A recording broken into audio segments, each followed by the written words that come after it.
listeners to a new episode of the New Standard. And the title of this week's program is Who They Think They're Going to Beat Them Bengals, Not These Steelers. Want to welcome everybody, back to a new program. Welcome back, Neil. Hope you had a happy Thanksgiving. Happy Thanksgiving to all of Steeler Nation.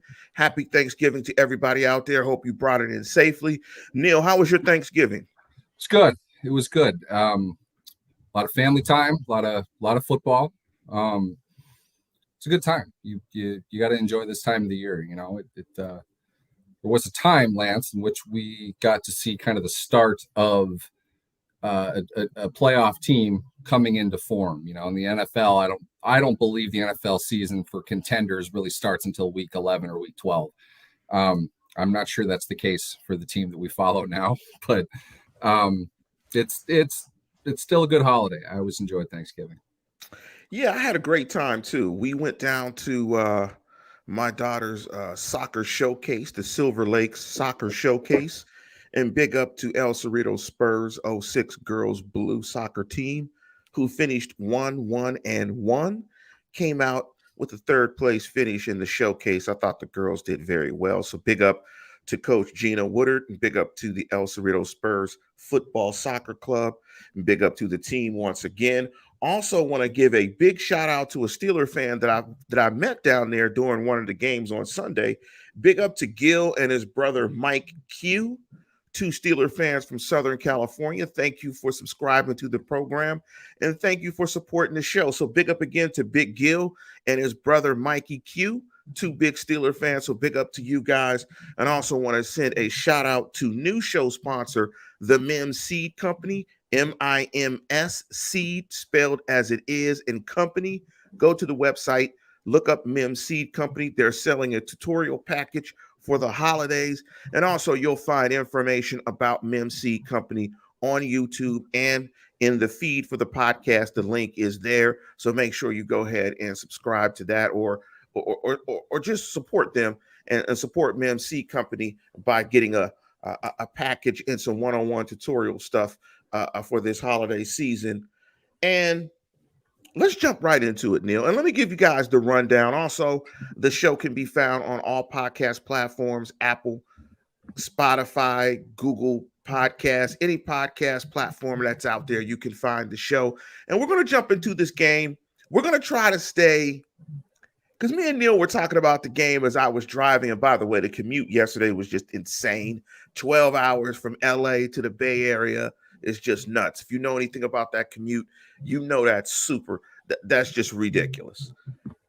We're going to jump into a couple of segments, and I like the name of the segment. Numbers don't lie on the offensive end, and numbers don't lie on the defensive end. And then we're going to get into some more 64,000-foot discussion about this team and where they should go for the rest of the year.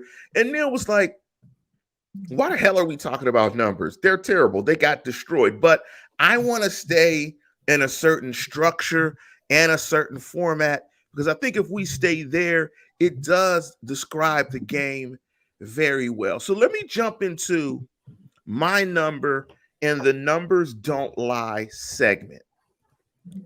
Now, if you look at the game book and you look at the end of the game, I think the number that jumps out on the offensive side of the football for the Pittsburgh Steelers is the following: 3.4. And the numbers 15, 51, 3.4. The Steelers ran the ball 15 times for 51 yards, and they averaged 3.4 yards per carry.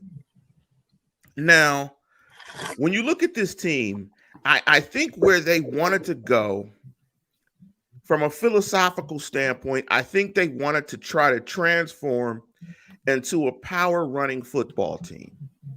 And I think when you see those numbers, and you can say just simply they have not been successful with it this year. I think there's a lot of people at fault for that. But right now, I think when they've tried to transform this offense into a Najee Harris driven offense, when you see numbers like that, 15 for 51 for 3.4 yards per carry, You can say that the Steelers have not been successful in that and they failed. What do you think the Steelers, what do those numbers say to you, Neil, in this football game? I think top to bottom, you had a team that I forget if they won the coin toss or lost the coin toss. I thought they won it and they deferred. They won the coin toss, and with that, the Bengals elected to kick the bejesus out of them from the first snap. We could come up with 1,000 numbers that will highlight what was an epic disaster of a loss. I think, though, it speaks pretty plainly to the idea that this team is trending downwardly in a sharp fashion. It's not improving. They've gotten pretty decidedly worse.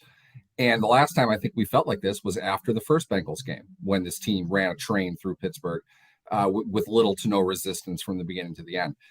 It's not a situation, Lance, where any one thing is going to outweigh another. It's basically everything working against Pittsburgh.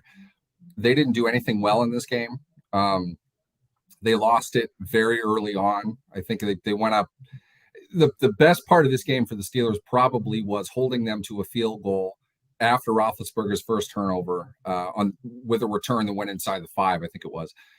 That was the best they played for the rest of the day, and that put them down 10-0. From there, from what I recall, Ben Roethlisberger hit Chase Claypool on a 42-yard completion, which was nice. And then I think they went 12 yards in the next 7 plays and kicked a field goal. And that would hold them until late in the fourth quarter after Cincinnati had scored another 31 points. So numbers to me are really bleak. And in many ways, they can individually tell you the result of this game.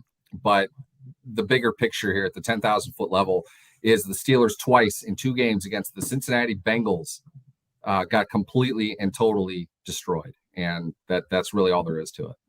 Let me give you a number to your point about the Claypool completion. And let me get the exact number. So at the half, Claypool had 52 yards receiving. The Steelers as an offense had 95 total net yards. At the half. At the half. Claypool accounted on one play for over half of their total net yards. If you compare the total net yards to the Bengals at the halfway point, and sometimes it's best to look at numbers from a first half perspective instead of the whole game, because at this point, the game was over at the end of the first half because it was 31-3. At that point, at the end of the first half, the Bengals had 261 total net yards to the Steelers' 95. They ran 40 offensive plays, 40 in a half, which is unreal, which is unbelievable. So, but if there was a number, though, I know picking at numbers might be nitpicky at this point because the result was what the result was, that it was absolutely ridiculous. But was there any offensive number that jumped out to you on the Steelers side of the football? Good or bad?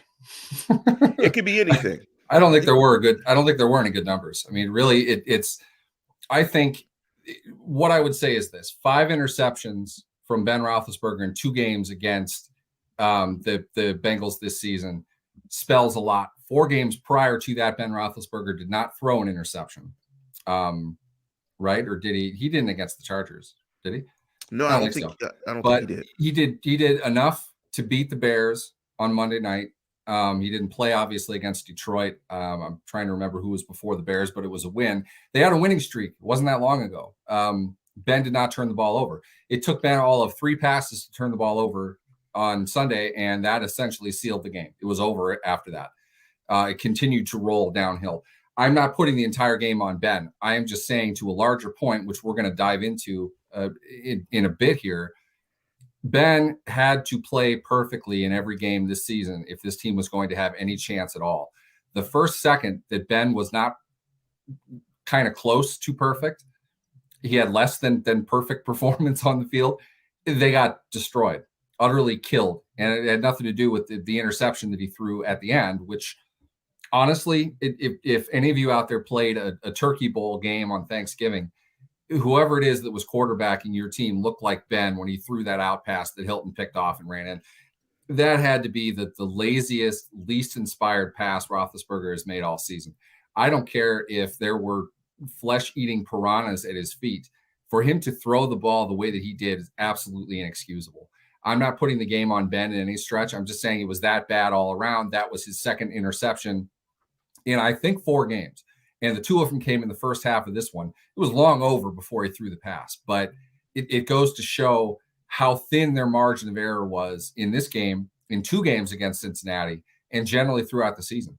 If he turns the ball over, if he fumbles like he did in this one as well, they don't have a prayer. They're not going to win a game. And that is the state of the Steelers today. They need to get exceptional play out of their quarterback in order to have a chance to win. That's a damning commentary against the defense, probably more than anything.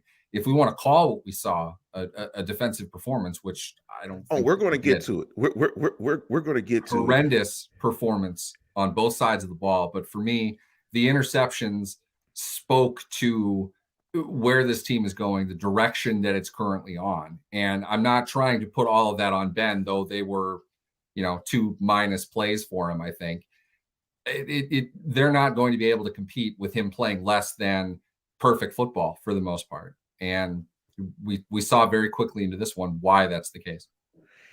When I saw that interception, and I want to ask you something about the run game first, and then I'll give you my number on the defensive side of football.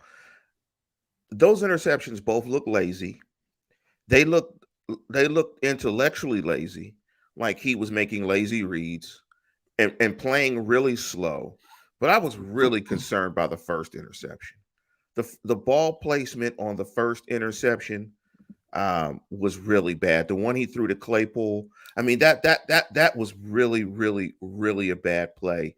And if the Steelers' margin for victory or is him being perfect, then they're not going to win many more games the rest of this year. I just think, and I think we've always thought it, that Ben's not necessarily that guy anymore anyway. And this is pretty much this is Ben's victory lap. I mean, that level of quarterbacking Ben would probably tell you that level of quarterbacking is unacceptable. It's not good. He gave them no chance to win along with other areas of the football team. But before I give you my number on the defensive side, what's wrong with this running game? Is it schematic? Is it the personnel up front? I mean, we've seen for the last couple of years, specifically this year, they just tend to get no movement. Is it a lack of creativity in the running game? I mean, what's the problem in the running game? Because they can't run it at all. And, when you look at some of these numbers in the running game, I'm not saying that Najee Harris has to rip off, 5.6 yards per carry, but 8 That's attempts. Good because he's not going to. 8 attempts for 23 yards. The running game, 15 attempts for 51 yards. Najee Harris's long run of the game was 5 yards. What's going on with this run offense? What would you put your finger on it in terms of what's the problem? What can they hang their hat on, if anything, moving forward to get a little bit more than simply scratch and sniff out of this running game? It's only an hour-long show, so I won't be able to highlight all of it. But it's not schematic. Creativity, quote unquote, in the run game is a crutch. That's a one-off distinction. They have done creative stuff. They've gotten other people involved. Eric friggin' Ebron has a carry this season. It's not a lack of ingenuity with what they're doing. They are running, Lance, mostly a gap scheme. A gap scheme really is as simple as you're going to run into A, B, C gap. Wherever the offensive linemen are in relation to that gap is the direction they turn the guy that's across from them. It's as simple as that. If you can't do that well, you're not going to be successful running anything. It's not a question of it being simple or anything like that. It's simply that you need to be able to beat the guy across from you, and the Steelers can't do that consistently. Their interior offensive line is really bad. I think we saw that probably more than anything. And as much as we love Najee Harris, he's a great story. He's a good kid. I'm happy for all that. He didn't break plays at Alabama. He's not going to break plays in the NFL. So if you want more than 5-6 yards a carry, literally, you should have drafted Javonte Williams. He was a game breaker. Najee is not. Najee is a consistent 3-down running back. He has some receiving ability. He can block. He has good vision. He has good feet, but he's not pulling away from anybody at the NFL level. So you are not going to get at his longest in a season might be 20 yards. And if he gets 20 yards, it's a defensive breakdown and he broke 4 tackles. He's not going to beat anybody to the edge, get up and go for yards.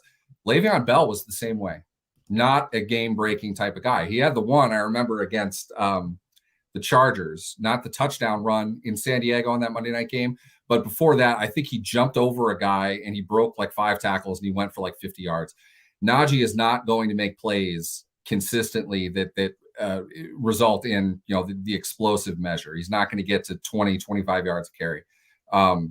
He is going to run consistently and he is going to get you 4 when another guy would have got you -1 or 0. We saw that guy all last season. Okay. They tried to run gap this year because gap is the easiest to teach. It's fundamentally, it's the simplest of any run concept that you can have. They're running a lot of gap. They are not running much outside zone, which I had hoped at this point of the season they'd be advanced enough that they could work that in. They're not doing it consistently. A lot of it, in my opinion, Lance, is they don't have enough time. They have not had enough time together. They've had injuries now the last couple games. They had to replace both guards at one point against the Chargers. BJ Finney got the start for Dotson, who's on injured reserve, and presumably is going to start again next week. Joe Haig has had to play inside when he was signed to be a backup tackle. These types of things are not going to help them, certainly not with a rookie in the backfield. So they need time together. They need to be able to come together. But the product that we are seeing on the field right now, in my opinion, is a combination of they don't have the dudes up front. Kendrick Green is not a very good player right now. Yeah, that's what it sounds like. That's what it sounds like you're saying. Because if I'm interpreting what you're saying they're running a very basic scheme up front in the running game. You're not seeing any inside zone. You're not seeing duo. You're not seeing outside zone. You're seeing basic gap and power. And they don't even run power. And they don't even run power that much. And it's only a few times. That would require Derek Watt to be on the field. We can't have that now, can we? And if you can't run, so what you're saying basically is if you can't run gap, it's you don't got the Joes. That you simply don't have the Joes up front. And that's a nice segue to the opposite side of the field, or the opposite side of the ball. And as startling as the Steelers 15 of 51 for 3.4 yards per carry, it's as equally startling on the other side of the ball when you have Joe Mixon running for 28 times, 164 yards, 5.9 yards per carry with the long 32 and 2 touchdowns. I think he had that in the first 3 quarters too. I don't think he even Let me tell you. Let me give you the numbers. In the first half, and I want to give you these first half numbers as well. At the end of the first half, Joe Mixon had 20 carries for 117 yards with a long of 25 and a touchdown. At the end of the half, the Bengals had run it 21 times for 125 yards. And, call me old school. If you're bad in the interior of either offensive line and defensive line, you're not going to be very successful. Right now, the Steelers, and I haven't looked up the stats, I believe they're last in the National Football League in terms of yards per carry against in the running game. I would suspect that teams are probably averaging close to 5 yards a carry against the Steelers. I thought I would never say that as a Steeler fan, that the Steeler fans on defense, they would be giving up close to 5 yards a carry on defense. And so I'm going to pose the same question that I posed to you on the offensive side of football. Is this Joe's scheme, execution, a mix of everything? Why are we seeing an epic collapse of this Steeler run defense? And Steeler fans, if you can't stop the run, forget about everything else. Because what you give offenses is an easy pathway to victory on the offensive side of football because you don't have to take a ton of chances. If you can get 5 yards a pop, you can control the flow of the game, dictate what you do on defense, and still get yards and yards and yards. And eventually, they are going to hit you with the chunk play because you are going to have to apply more numbers to stop the running game. But you cannot give up 6 yards a pop on the ground and expect to win football games. But Neil, why is this run defense so bad? What's your eyes telling you? Very, very simply, it's not going. You have a team that built itself with a very thin margin of error. Sexy tanking and all that, we'll get into that. But the reality is, in order for this team to have gone to over 500 this season, in my opinion, was they were going to have to play above the sum of their parts, and they were going to have to stay healthy. They have absolutely not stayed healthy at all. Okay. Stephon Tuitt hasn't set foot on the field, as far as we know, outside of doing the TJ Watt inspired exercises off to the side. He hasn't done anything. You lost Tyson Alualu very early in the season, which was a problem last year as well. You didn't even have an Isaiah Buggs out there. Whatever happened with him, I don't know. But the Steelers just signed a defensive tackle off the Saints practice squad that happened here Monday afternoon. I'm guessing they're not real happy with the play of their defensive line. And it doesn't take Joe Green to watch the film and see why they're not happy with the play of their defensive line. They are terrible. And for the most part, it's because these are dudes that don't belong on the field. They shouldn't be there. And you lost Buggs now. You've been without Davis. Tuitt's been out. Alualu is out. They roster 7 defensive linemen, Lance. They lost 4 of them throughout this season. They don't have anybody left. I mean, let me ask you real quick, though. Boil it down a little more specifically for me. Is it execution? Is it they're losing? Are they losing the battle up front physically? Is it between the ears? Is it they're not gap sound? Because I see stuff on film. Thing. If we want to get into gap soundness, we'll dip into the linebackers. I'm only ripping the defensive line right now, but it's absolutely all of that. I see at the point of attack, those guys are not getting off the ball very quick, which shows they're building an experience. They're trying to develop that. We've seen Isaiah Buggs play well. We've seen him fire off the ball. He can do the job in spurts. There are plays that he shows that he is. There's a lot he gets moved. Keep in mind, as a defensive lineman, especially in an aggressive defense like this, being at the line of scrimmage is usually a loss. Unless you're playing contain, you need to get upfield. They're not doing that at all. Outside of Cam Hayward, who literally is playing like 2 players right now, should be the defensive player of the year, but he won't be because, he's playing in a terrible defense now, which is absolutely not his fault at all. If they lost Cam Hayward, they're going to give up 50 points a game. Easy. You would have no problem moving everybody on this defense beyond him.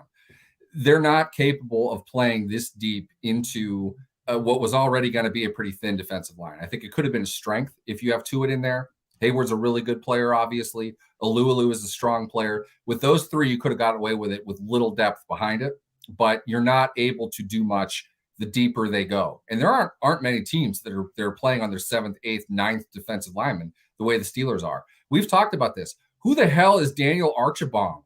Okay, do you realize Daniel Archibong is now a key player in this defense?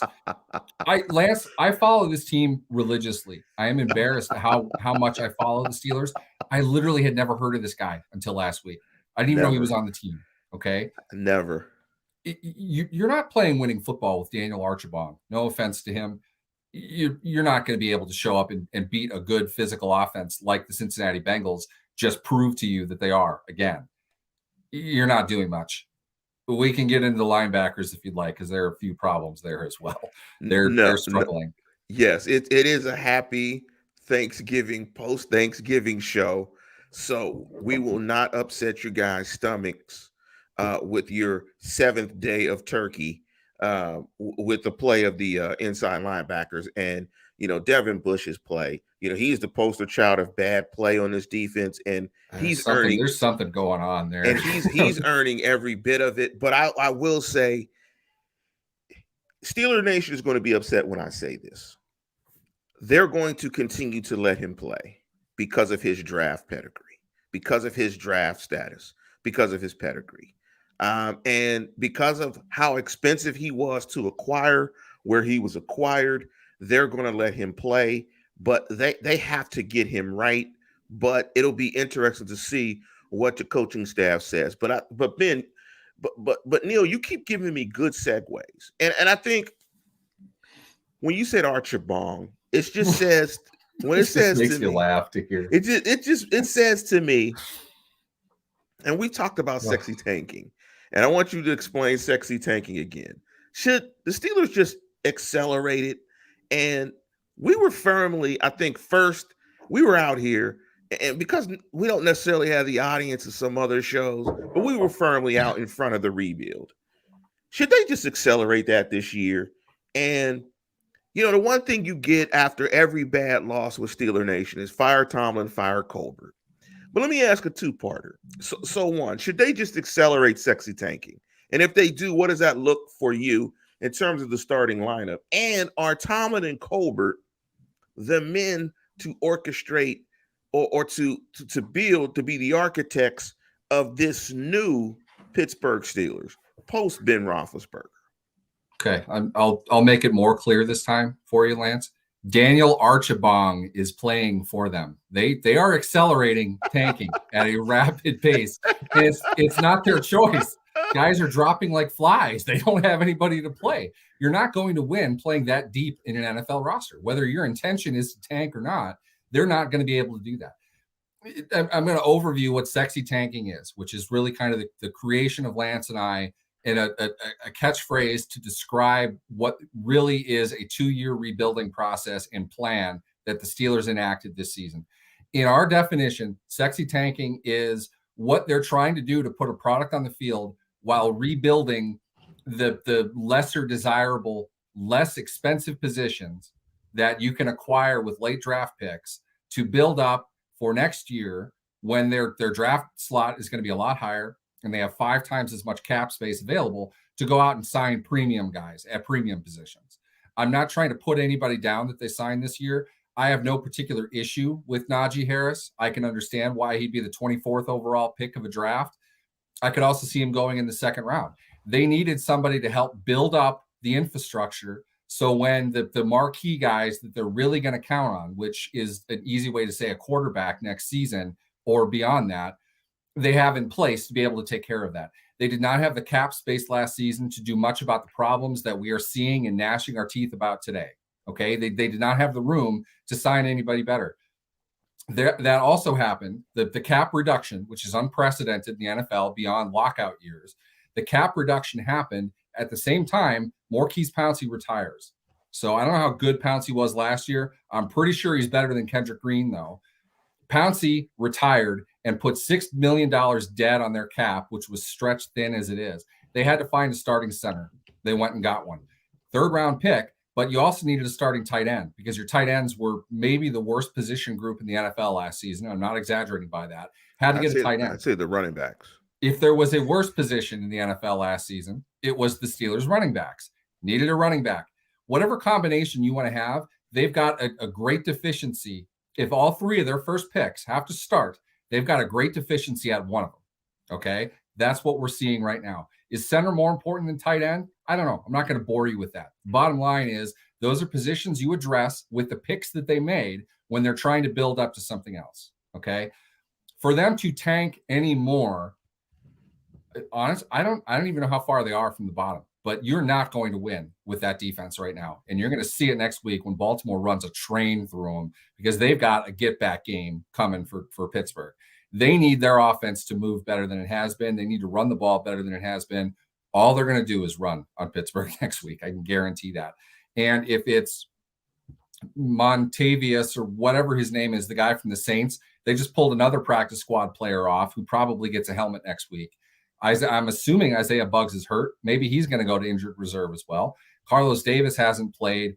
You don't have anybody left. They're not going to be able to stop anybody. So as far as accelerating tanking, they don't need to. They're at that point already. I don't know how they're going to compete at a high level the rest of the way. Fortunately, that's Mike Tomlin's job to figure out. It's not mine. What I know, though, Lance, and we talked about this all off season, in executing this plan, I said they were going to have a 4-game winning streak and they were going to have 2 3-game losing streaks. The loss that's coming to Baltimore next week will be the end of their second 3-game losing streak. It probably goes beyond that, though. I don't know how they're going to get a win. Maybe they do, maybe they don't. But none of this is the fault of the coaching staff or the general manager, because these are moves they had to make. Okay. Somebody mentioned in the comment before about Roethlisberger's extension in 2019. If they don't make that extension, you don't have Cam Hayward right now. You don't have the space for TJ Watt right now. That was a move they had to make. Okay. That's the price of having a high-level veteran quarterback. They pushed it out as much as they could. They had to take Ben at his absolute worst, which is what year one of sexy tanking really is. Okay. They have to get past Roethlisberger's enormous cap hit. It's only 10 million dead next season, and they've got a new quarterback. They didn't have an option. Okay. You want a team to compete. You want a team to spend money. Everybody else in Pittsburgh bitches about the Pirates not spending money. The Steelers spend money. They spent to the cap. The cap got reduced $25 million, and they spent to the top of it. What do you want them to do? They had to do this. Okay. That's just it. We can play hindsight is 2020 all day. The reality is you got Ben playing at a pretty good level in 2018.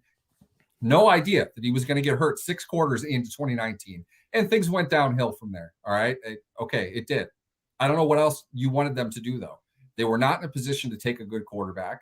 They had to address other things because they tried to win one for Ben in 2018 and 2019. That didn't work. 2020, they load up again. They tagged Dupree to keep him there to play. They won 11 straight games to start the season. Then it fell apart, and that's where we are now. But they are rebuilding out of this. Okay. It's a good plan. It's going to work. But 41-10 isn't a surprise. I wasn't surprised by it. If you listen to this program, you know I'm not surprised by it, and you shouldn't be either. It's going to happen again, too. That's not the last whipping they're going to take this year. They're not a very talented team, and they never were. They just got away with superstars on both sides of the ball at various points over the last 6 seasons. They have to get past that now, and they have to rebuild it. That's exactly what they're doing. I'm going to up the ante, and like you say, like we say in spades, I'm going to say I have a 6 and a possible. I'm going to outbid you to make sure I win. I win this game, and I'm going to say this, and this might leak a little bit into it, so I'm going to be brief with it, and I will say more in the I said it segment, but I think, and we lost Neil real quick, and Neil will hop back on. I think that the Steelers should go ahead and we got Neil back. Sorry, my bad. And I think the Steelers should go ahead and look for an excuse, and I know it won't happen, is look for an excuse to go ahead and let Ben rest a couple of weeks. And just play Mason Rudolph for another couple of weeks, whatever, and just see and just start this whole process. Like there's no, I don't think they'll do it, but there's no reason to put one toe in, 1 foot in, 1 foot out in terms of this process. This process is on the tracks. The train is running about 75, 85 miles an hour. Now, I know they don't have the stones to necessarily do it. I know they're going to say that Ben gives them the best opportunity to win, but what the hell are they winning this year? Hey, not to cut in, Lance, but just breaking news just announced from the Steelers. They have placed linebacker TJ Watt on the reserve COVID list as of right now. That might be the corresponding move in which they signed the defensive tackle from New Orleans. But as of now, on Monday, TJ Watt will not have practiced if he does play on Sunday, and that is if he has 2 consecutive negative tests leading into Sunday's game against Baltimore. So our worst nightmare probably would have been Cam Hayward going down. The second one would be TJ Watt, and that is what the Steelers are facing now, heading into what should be an enjoyable game against the Ravens on Sunday. So sorry, I just figured people would want to know that.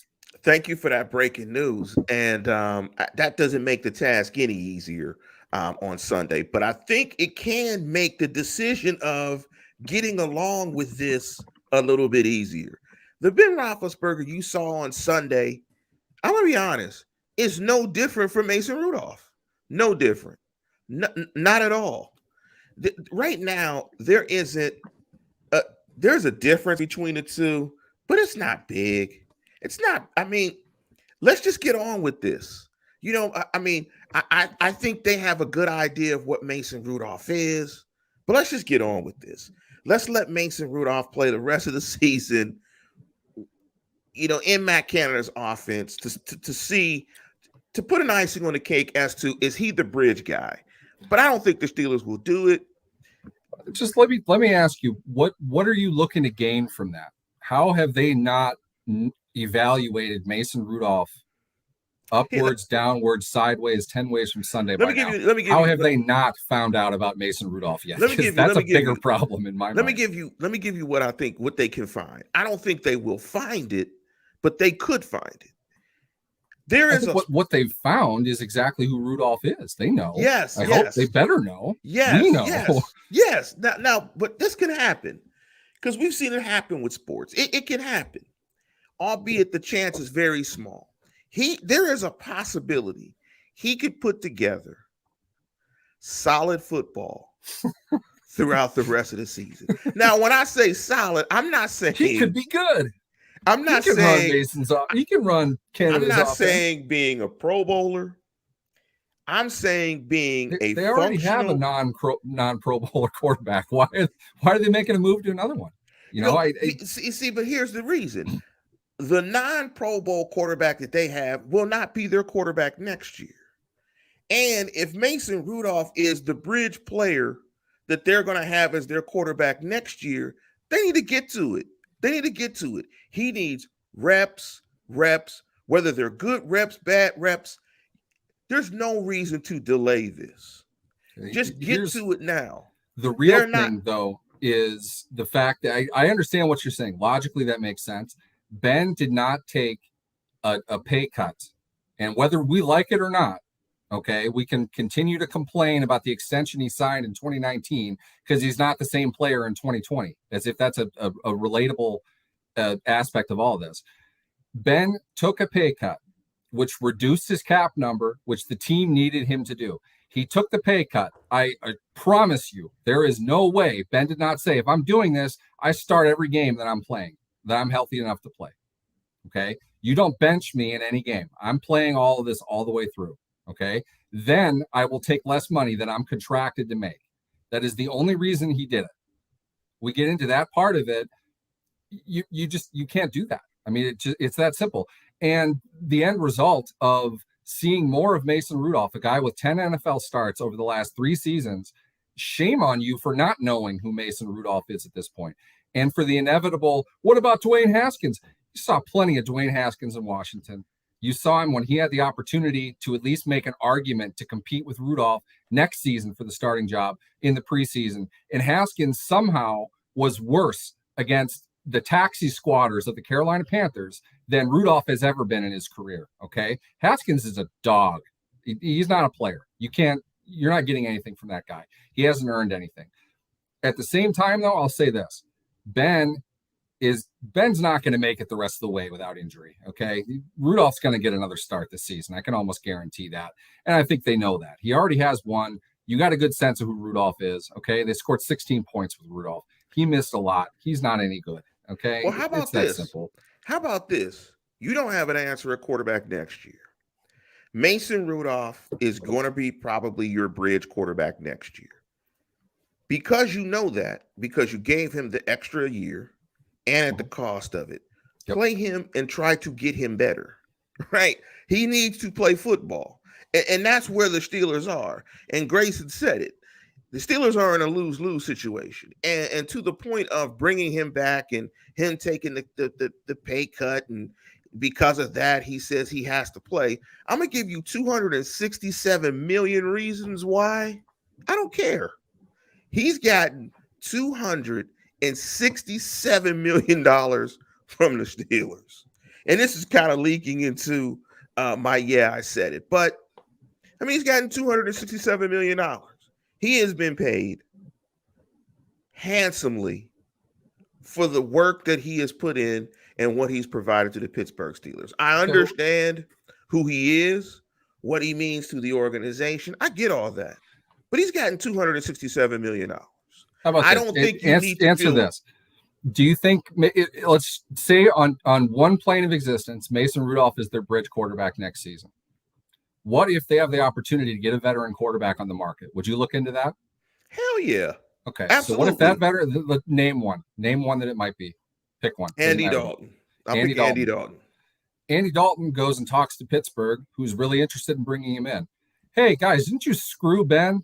Didn't you say he was going to start every game and then he didn't? No, thanks. I don't want to play for you. You're stuck with Rudolph on a 1-year contract, which is purgatory in the NFL. You can't go back on that. They had to get Ben to take a pay cut. I don't know any of this. I'm just saying it only makes sense. They would have benched Ben by now if they really felt Rudolph was their future. Ben wouldn't even be in Pittsburgh if they felt that. If Rudolph manages to shake off everything that he's shown them over the last 3.5 seasons, and he is a legitimate quality NFL starting quarterback next season, they already know it. Ben is gone. They deal with the cap hit another way, and we've already ushered in the Rudolph era. They're not at that point. That's why they're in limbo right now. There's no point in putting him out there. Let Ben finish it. Do you want another Bradshaw situation where he's popping off about the team once a year for 40 years? I mean, it's messy. Sometimes you just don't want to deal with that. And for what? This is a team we've written off for dead already anyway. Let him finish it. Yeah, I mean, I get it, but there is the other side of the coin where if he has to be your guy next year, you need him to play football. But I think they're going to get to the point anyway where Ben's not going to make it. If he takes any more hits that he did from Hendrickson, he got popped. I was surprised he made it. If he takes any more hits like that, but this, I mean, I'm not, and I'll take a terrible, Tomlin quote. We don't live in our fears, whatever he said that time. We don't live in our fears or whatever. That one time. Yeah, said it for an entire season at one point. Yeah, at one time. But I'm a different type of fan because I think because of my age and Owen player, I'm just a little different type of fan. But I think that leads to this question. Are Steeler fans built for what's next? Because when I look at because when I look at the chat, look at the chat, Purgatory has been watching this season. Is Steeler fan ready for what's next? Because what's next is going to be painful. What's next is that part of the process when you're trying to get in shape. That's sexy tanking, Lance. Yeah, it might not be that bad because they are building this. In all honesty, I honestly feel this. This is the lowest point they're going to be in the next 2 years. Right now, where they are, they have to get through this fire. And a large part of this is because they don't have a quarterback and they have to pay top of the market for a quarterback. Okay. They're not getting even close to commensurate play for the amount of money that's on their cap for their quarterback. There's nothing they can do about that, though. That was money that they spent to free up money to pay other guys on the team to make one more run for Ben. Now the check is due, but they're paying it. Okay. The rebuild, people are talking about this as if it's, something down the line. It's happening. This is what's going on right now. They've planned for this. This is what sexy tanking really means. They're building everything else up because they did not have the cap space to go get a quarterback last year. They were not able to pay Ben at the level that he was at. The only option they had was to get Ben to take a pay cut. And that meant Ben had to be your quarterback for another year. I promise you, if they had a better option, if they were really sold on Rudolph, they would have bit the bullet and just ate Ben's the amount of money on Ben, the remainder of his bonus money. They would have paid for it already, and they'd move on for next year. Instead, what they're doing is building up the foundation around the prospective future quarterback, which they very, very well may have a guy already identified for that. They may look to get it in the draft, but we know that the Rudolph extension at $4 million, which is a little above a backup, and it's way below an actual starter. It goes to show that all we're doing with you, Mason, is keeping you here in case we need you. I'm not making you any assurances at all. You might not play, but you're going to get $4 million. You might not even make the team, but you're going to get $4 million on this contract if you're on our team. We need to find another quarterback, though. We're going to give you a shot for that, but we're probably going to bring in other people as well. So they're trying to replace that quarterback. And I think they're going to do that. The way that they're playing right now, they got a top 10 draft pick coming their way. If not, if you really want to get into it, I'll tell you how they can land Russell Wilson, because that's really what I think that they want to do. I think they want Russell Wilson, but I think to Christian's point, Christian C, my guy, see what's happening. Steeler fans aren't prepared for it. Steeler Oh, not fans at all. aren't built for Steeler fans aren't built for what's happening now, let alone what's happening next. Because the bridge process could be a season or it could be multiple seasons. Because you're either going to get one in free agency, and we'll talk about the Russell Wilson stuff on Thursday. Because I want them to try to get Russell Wilson as well. I have a Or plan. or you I'm sending it to Colbert. and we have a plan. We're going to fix it. The new standard is going to fix the standard, and we're going to have it. It's going to be the new standard. That's what we're going to do. It's the Russell standard. It's the Russell standard. That's what we're going with. So James G, make sure you chime into the show, and make sure everybody who's listening to the show, make sure you like and subscribe. And we'll give you the plan on Thursday. But Steeler fans aren't built for it. Steeler fans aren't built for the suffering that may come when you're trying to find a quarterback. And you shouldn't be, because you're spoiled, and you should be glad that you're spoiled. You should not be used to bad football. I mean, that's been a blessing in disguise. You've never been used to bad football. There are fans, in their 30s that have never really seen a bad stretch of football, so they're not built for it. But I wanted to jump into your tweet, Neil, that you put on Twitter, and follow Neil at Neil Coulon on Twitter. And you start mentioning it right now, a little bit earlier, about why 2022 looks better and a lot rosier for the Steelers. And let me read from your tweet. Please do. And you wrote, the good news, Steelers 22 likely has a pick much higher than 24 each round. And that's why I want Mason Rudolph to start as well, moving down the line. And so definitely helps with that. So that draft pick becomes a top 10 draft pick. So they're shopping at Whole Foods, not Giant Eagle, Kroger, Piggly Wiggly's, or Safeway. So just explain. So let me read the whole tweet and just break it down for us. Mm-hmm. So the likely higher draft pick, 4 times the cap space, Pittsburgh will end with. Offseason will begin without 80% of the strength and experience on the line, retiring, being released. Lots of dollars and picks to add to rebuild to the effort starting in 21. So break that down. Okay, simply put, what that means is this season, unlike last year when they won 11 consecutive games, they're going to finish pretty low, which is weird for Steelers fans. Absolutely. Haven't drafted their pick was not set lower than 11 since 2004. 2003, I think they were at like 7 or somewhere in there. They haven't drafted that low in that long. Okay, that's how good Ben Roethlisberger has been. That's how well coached they've been. That's how well their organization has been managed. They're going. My prediction, I'm going to put them around 14. I think that's where they're going to end up.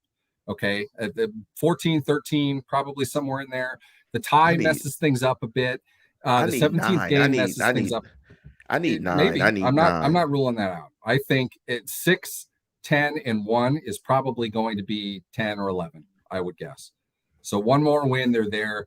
They get a second win. I think they're up around 14, somewhere in there. Okay. So you're at that spot. That is incredibly more valuable than 24 overall. Here's the dirty secret. The draft nicks and the idiots on Twitter don't understand this. There are not 32 first round worthy prospects available each year. There's probably 20. Call it 20. Depends on who you talk to. Most teams factor 18 to 22, somewhere in there. Yeah, I was going to guess the other 18. guys go into what they call a 1-2 bucket or a 1A bucket. These are guys that do not quite match everything that we consider to be a first round prospect, but they're pretty close. They're not legit first round guys. The Steelers did not have 24 first round prospects. Okay. They had Najee Harris, who fit the most amount of things, especially position of need. All right. When you're drafting 12th, you don't have to worry about having to draft Najee Harris, who's a good player, but not worth a top 12 pick. When you have a top 12 pick, you can get a top 12 guy. That's what they're going to be able to do. Okay. That could be a quarterback. I think it probably should be a quarterback, in my opinion. I think there are enough out there that are going to justify 12 overall for a team that absolutely needs to have a quarterback. Okay. Put all that together and put it aside. That's the record part. The cap space. Reduced salary cap last year due to the pandemic. The Steelers had already spent to the cap and pushed money down the line for the sake of keeping their 18, 19, and 20 teams intact, trying to make one more run for Ben Roethlisberger. Noble, usually you love a pro team for trying that. Doesn't work for everybody. I get that people are upset about it, but it didn't work out. They tried it. They still had to shave $40 million off of their cap because of the fact that it was reduced, which has not happened. They could not fairly anticipate happening. They get over that this year. The cap increases. They're looking at $40 to $45 million in space. That's with Rudolph signed. That's with $10 million dead for Ben and everything else that they're going to have to go through. $40 million. Okay. Now, I don't know where they're going to be as far as their cornerbacks go. I don't know where they're going to be as far as their tackles go, but they've got a full complement of draft picks with a much higher draft slot than they had last year. They have 5 times as much salary cap space. Really, it's infinite because they were negative to start the offseason. They're able to sign other guys to come in and play. They can make moves. Last year, they could not. So last year, what they did instead was draft the running back, draft the tight end, get the center, non-marquee positions that don't cost much money and that are available at the high end of the draft. Guys that they can get because nobody's going to want them in the top 23. So they get the next guy available. They have a much higher draft pick next year to get marquee players, not running backs. They can get the quarterback. They could get a wide receiver. They could get a cornerback. They have those options available, and they have much more room in free agency to be able to do it. On top of this, keep in mind, Maurkice Pouncey did not announce his retirement immediately the way that Vance McDonald did. Pouncey took a little bit. Pouncey retiring left them without a starting center on their team and $6 million dead in their already bloated cap. They had to get past that. The only way that you can do it is to sign somebody cheap that you can get out there and play. That's what they did. That's who Kendrick Green is right now. Kendrick Green played more snaps in college at guard than he did at center. Maybe they think he's a guard. Maybe they just needed him to play center this year because they don't have anybody. On top of this, they need a guard next year. Trey Turner's only signed for 1 year. Okay. David DeCastro was expected to be healthy. They didn't expect to cut him in May the way that they had to. I say had to, like they did the right thing. I'm still kind of pissed about that. But DeCastro still isn't playing. Whether he just quit, I don't know. But they have needs. They're not able to fill all of those with the cap situation that they were in, and they had more holes than picks.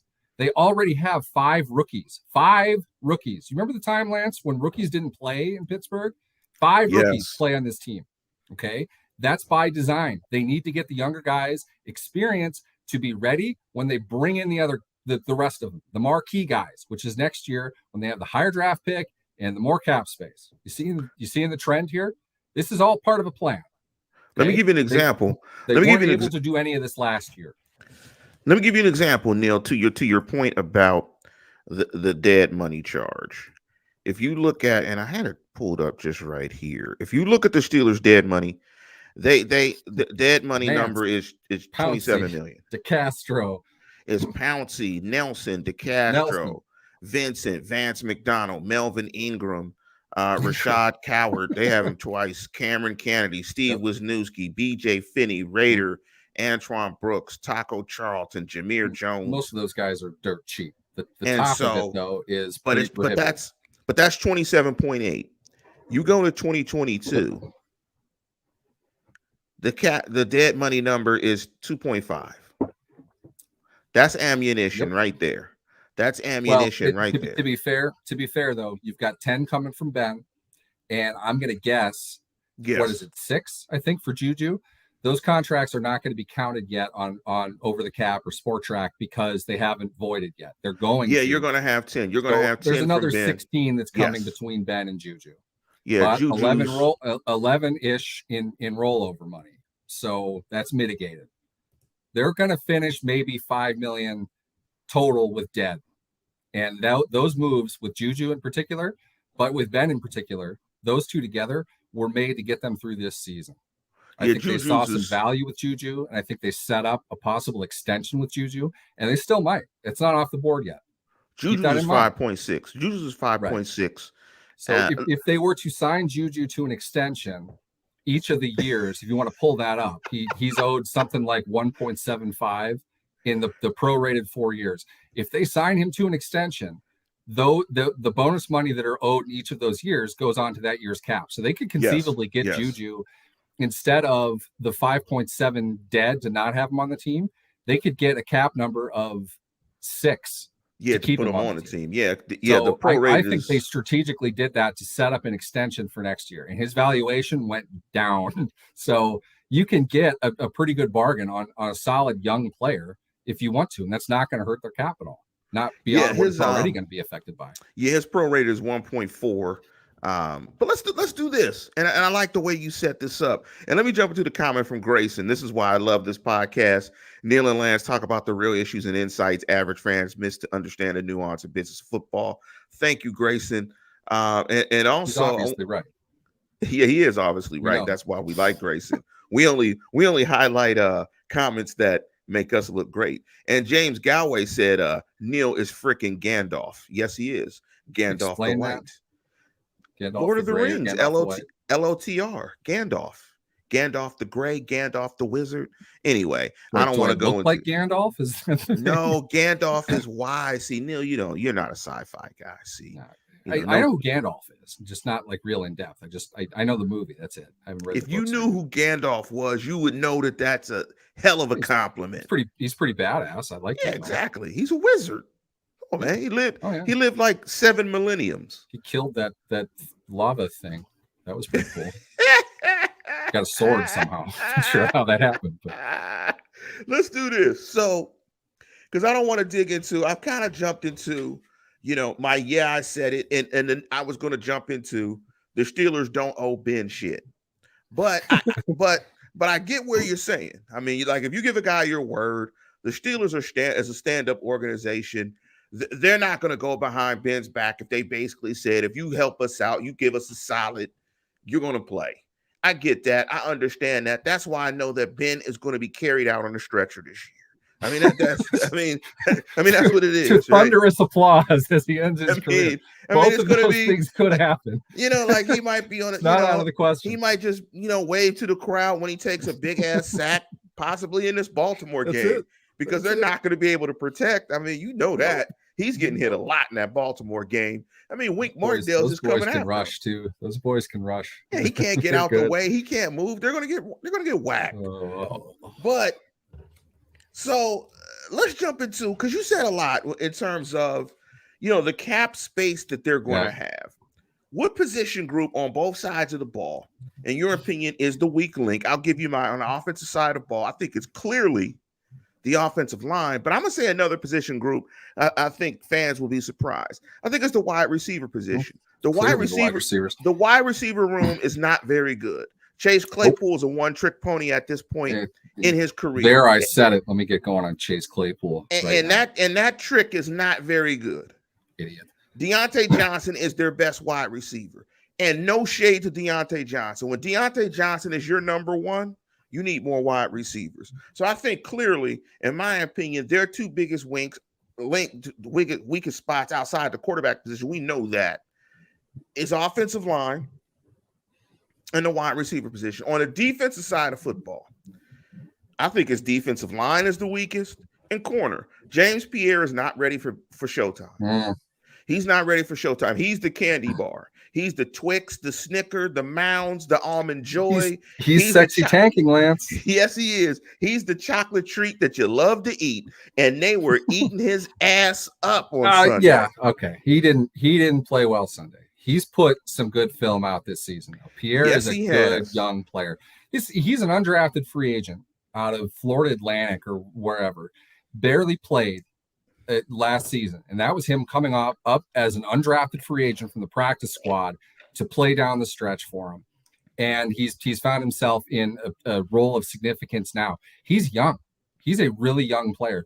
For as young as he is, for the lack of experience that he has, Pierre's done pretty damn well. Okay, he's a key guy to all this, because he's the reason Hayden didn't get an extension. He's the reason they were able to get rid of Nelson this year.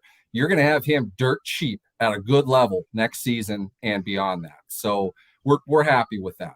We like what they're doing with James Pierre. I love James G. He said Almond Joy's got nuts. Pause. Let's just say nuts. Pause. So Neil, we got cap space next year. Sexy tanking, the expansion of the cap.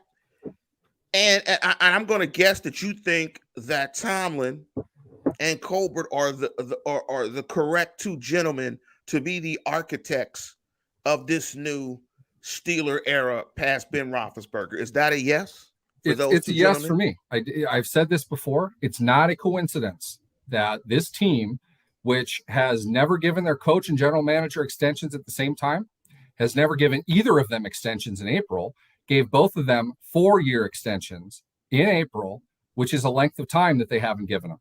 They haven't even announced it before. The fact that they're doing that is what sold me on this entire plan. That this is the proof that that's what they're doing. They're showing their general manager and their coach, you're the guys that are going to lead this. So go out and draft players that you have to draft, maybe a little bit more than ones that you would want to draft in a better situation. These are guys that we need to get through the next couple of years, and hopefully they develop into players. But we're going to have a rough 2021. That's what that indicated to me. But here's your support. Okay. New contracts. We're with you. Do the moves you have to, make the moves you have to make in this draft, and we'll deal with the future when it comes up. For now, do the things that you need to do. We know that you can't draft when you have a roster that's worth 12 overall and you're drafting a 24 overall in every round. You're not going to be a very good team, and that's where they are right now. If anything, I might even argue they've overachieved to this point.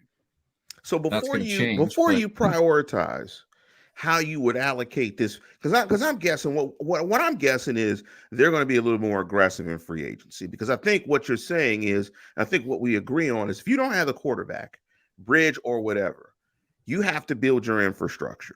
So for when you get the quarterback, you're ready to go.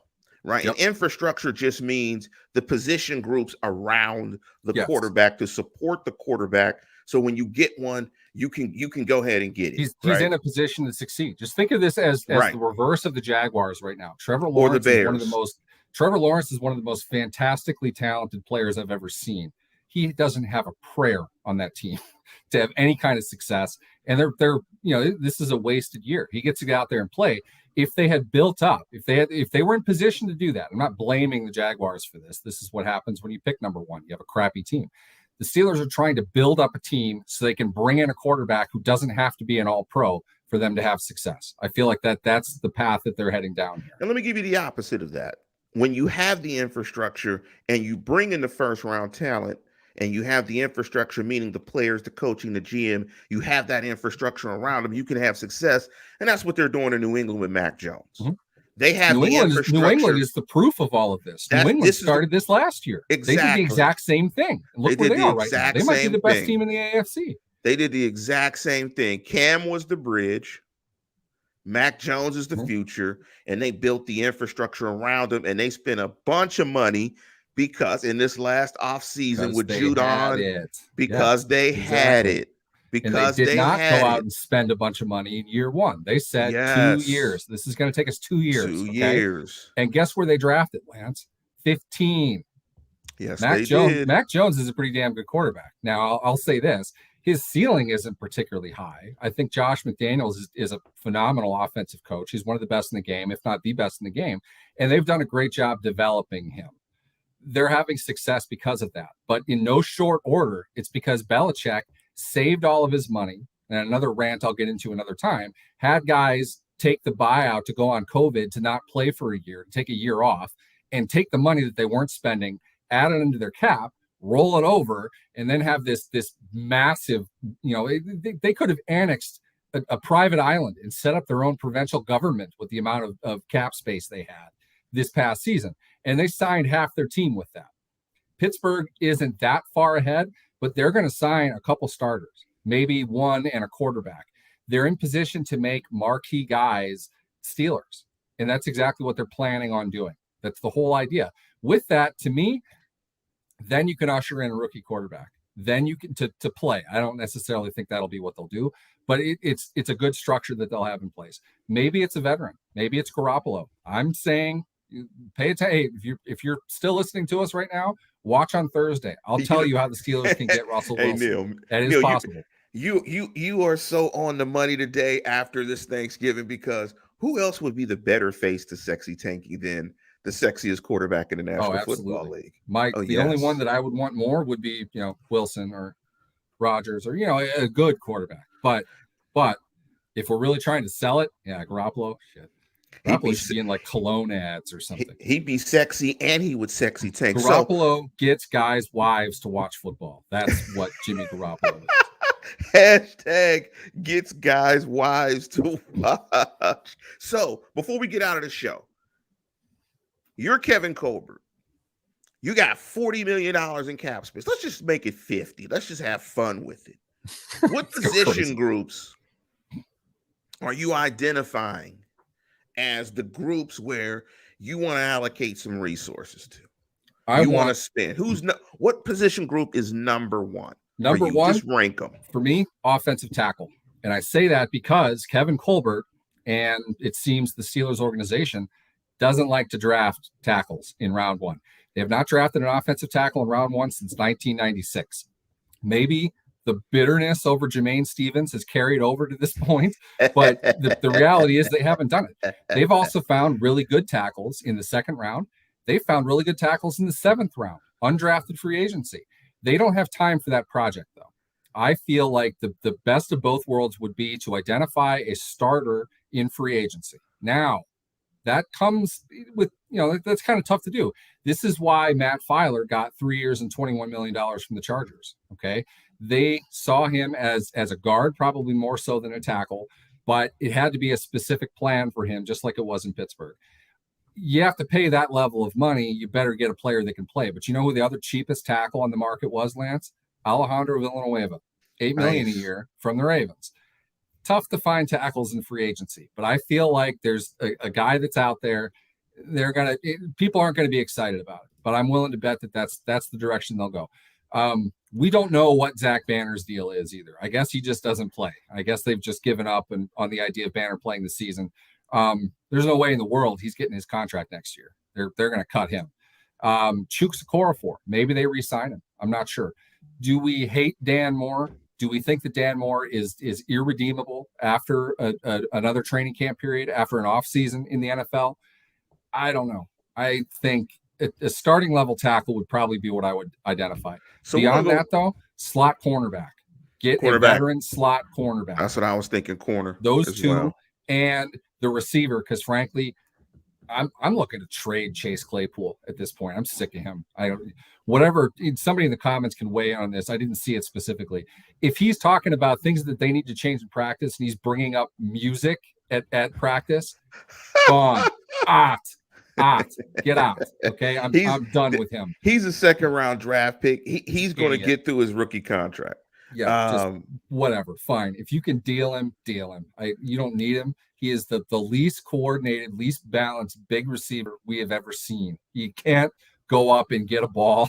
It looks like he's walking on the moon when he's running down the field. I don't understand what his problem is. He should be a vertical receiver, and he's not. He's terrible at it. He hasn't improved from last year at all. I think they're wasting their time, and they can get something for him. I'd rather him just gone. I'm gonna give you my position groups, and where I had them shifted a little bit different. I had number one was corner. Number two was wide receiver, and number three was tackle. I think you need an injection, but I wouldn't be mad if they found an interior offensive lineman as well. I'm putting guard probably. Guard is there too. Guard probably over receiver, just because. Well, look at the Steelers guards. Okay, they're not very good. They can get a marquee guard. I think that is the position. It would not surprise me if that is the position they spend the most money on. They'll go after the top of market guy, a younger guy, one reason or another is able to get out of wherever he is. Somebody like a Joe Tooney from the Patriots, a guy the Patriots didn't want to invest in. The Chiefs paid him because they had a need. The Steelers can take on a contract like that this year. I would think if there is a guy that's available, and I can't tell you who's going to be available or not because they're all pending free agents and they all could get extended and or tagged. So we aren't sure at this point who that would be. I think that's the position they are most likely to spend the most at. They're not going to spend for a tackle because there isn't going to be a tackle that's really worth it. Right. 3-year deal for $30 million would, that's spending, but that's not going to be a good tackle in free agency. They can get a high level guard for that type of money. So Steeler fans, we're going to go ahead and wrap the show up. Thank you everybody on the live chat for hopping on with us. Hope you guys had a happy Thanksgiving, and make sure you check out this Thursday's program where we're going to break down how the Steelers can get Russell Wilson And how, if the Steelers get Russell Wilson, that accelerates sexy tanking and where the Steelers can kind of go next year. And we might start putting some names to the bridge. We talked about the bridge quarterback a little bit in a previous episode, but we're going to talk about that plan on Thursday. But with that, we're going to conclude the program. Before we get out of here, hopefully you guys had a happy Thanksgiving. Please be safe during this holiday season. Keep yourself protected from COVID. Do everything that you can to prevent yourself from getting COVID. There's this new variant out there. So make sure you continue to be safe, mask, socially distance, and do whatever you can to stay safe. And as always, tune in, tell a friend, and subscribe. Go Steelers.